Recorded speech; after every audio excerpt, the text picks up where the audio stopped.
ខ្ញុំចង់ប្រាប់បងប្អូនថាខ្ញុំមានជំងឺកាពះពោះវៀនជាយូរឆ្នាំមកហើយដូចជាឆ្អល់ចុកដៃផុតហើយពេលដែលយើងហូបអីទៅវាដូចអត់រំលាយអាហារដល់ពេលគេងពេលយប់ក៏គេអត់សូវលក់ស្រួលដែរគឺព្រមឡើងពេលយើងមកឬក៏ដោះថ្មិចអីគឺវាដោលវាមកវាគឺដោលក្អួតរហូតអញ្ចឹងមានអារម្មណ៍វាពិបាកនៅក្នុងខ្លួនហើយខ្ញុំបានលើផ្សាយថ្នាំកាពះអាមេរិកនេះខ្ញុំចង់សាកខ្ញុំសាកបាន3ថ្ងៃទៅ1អាទិត្យគឺខ្ញុំឃើញថាល្អតែគេងទៅគេលក់ស្រួលជាពិសេសគឺបត់ជើងបានល្អហើយអាហារទៅគឺអត់សូវលែងឆ្អល់ហូបហើយដូចវារំលាយធ្វើឲ្យយើងមានអារម្មណ៍ថាពូស្រួលល្អកាពះពោះវៀនខ្ញុំឥឡូវដូចជា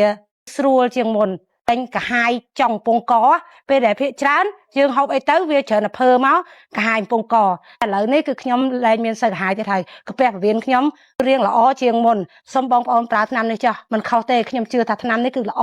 នៅតែបន្តប្រើតទៅមុខទៀតអញ្ចឹងខ្ញុំចង់ផ្ដាំបងប្អូនអ្នកគ្នាសូមប្រើថ្នាំនេះចុះមិនខុសទេអរគុណអញ្ចឹងក្រោយបងប្អូនប្រើថ្នាំនេះចុះមិនខុសបំណងទេ